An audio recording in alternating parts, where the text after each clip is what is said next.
হুজুর করিম সাল্লাল্লাহু আলাইহি ওয়াসাল্লামের উম্মতের পক্ষে আমাদের স্লোগান ধরতে যদি অনুমতির প্রয়োজন হয়, ওই অনুমতিকে আমরা লাথি মেরে আমাদের নিজেদের জান কোরবান করতে প্রস্তুত আছি। কথা বলেন ঠিক কিনা? ইনশাআল্লাহুল আজিজ আপনাদেরকে কথা দিচ্ছি, আগামীকাল সবাই ঢাকায় চলে যাবেন এবং অংশগ্রহণ করবেন।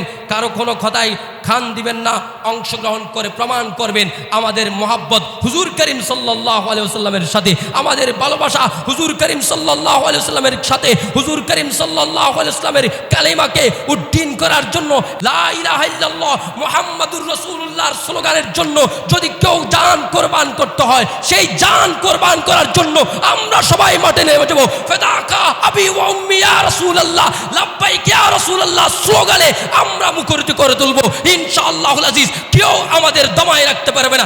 আল্লাহর পক্ষ থেকে সাহায্যকারী নেমে আসবে, আল্লাহ আমাদের হেফাজত করে। কথা বলেন ঠিক কিনা?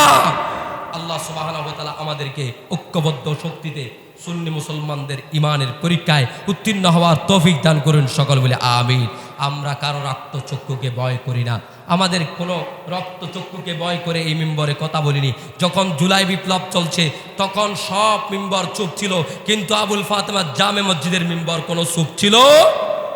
মিম্বর কোনোদিন চুপ ছিল না। এই মিম্বর সত্যের পক্ষে কথা বলেছে অলওয়েজ। জুলাই বিপ্লবের সময়ও যাদের বিপক্ষে, যারা অন্যায় করেছে, জালেমদের বিপক্ষে বলেছি, মাজলুমের পক্ষে ছিলাম। আজকেও এই কথা বলছি, তারা যদি অতীত থেকে শিক্ষা না নিয়ে তারাও যদি ওই অতীতের মতো তারাও জালেমের ভূমিকায় চলে যায়, তাহলে মাজলুম দাঁড়িয়ে যাবে। মাজলুমের সফলতা আল্লাহর পক্ষ থেকে আসে। আল্লাহ রাসূল বলেছেন, মাজলুম যখন হাত তোলে জালেম মাজলুমের বিরুদ্ধে, মাজলুম যখন জালেমের বিরুদ্ধে হাত তোলে, তখন আমার আল্লাহ নিঃসন্দেহে মাজলুমের দোয়া কবুল করে।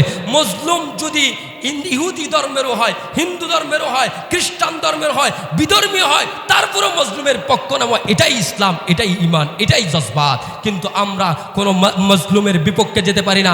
গাজার মুসলমানদের পক্ষে যেমন আমরা কথা বলছি, ভারতের মুসলমানদের বিরুদ্ধে যে অবস্থান চলছে, মুসলমানদেরকে ধ্বংস করার জন্য যে প্ল্যানিং করা হচ্ছে, এই প্ল্যানের বিরুদ্ধেও আমাদের অবস্থান স্পষ্টভাবে জানিয়ে দিতে চায়। আমরা এদেশের মুসলমান যদি কাফেরদের বিরুদ্ধে লড়তে হয়, মরলে শহীদ বাঁচলে গাজী, এই নীতিতে ইনশাআল্লাহুল আজিজ এগিয়ে যাব। আপনারা সবাই আপনাদের হৃদয়ের মধ্যে ঈমানি জজবাত রাখেন কিনা? কথা বলেন। আল্লাহ সুবহানাহু ওয়া তাআলা আমাদেরকে দান করুক। এই কথাগুলো জুমার মিম্বর থেকে বলা এখন ফরজ হয়ে গেছে। মিম্বরে মিম্বরে আমলের ওয়াজ অনেক দিন চলেছে। হযরত সুলতান সালাউদ্দিন আইয়ুবী রহমতুল্লাহ বলেছেন, উম্মত তোমরা আমলের ওয়াজ করতে করতে মিম্বরে রক্ত এসে পৌঁছে গেছে। সুতরাং আমরা আমলও করব, আবার ঈমানি জজবাত, জিহাদকেও ভুলব না। জিহাদ মানে আবার বোমাবাজি নয়, জঙ্গিবাজি নয়। আমাদের জিহাদ সুস্পষ্ট, সুন্দরভাবে সুস্পষ্ট। কোনো নিরহ মানুষকে আঘাত করা যাবে না, নিরহ মানুষের ঘর বাড়ি আগুন দেওয়া যাবে না, গাড়ি বাড়ি ভাঙচুর করা যাবে না।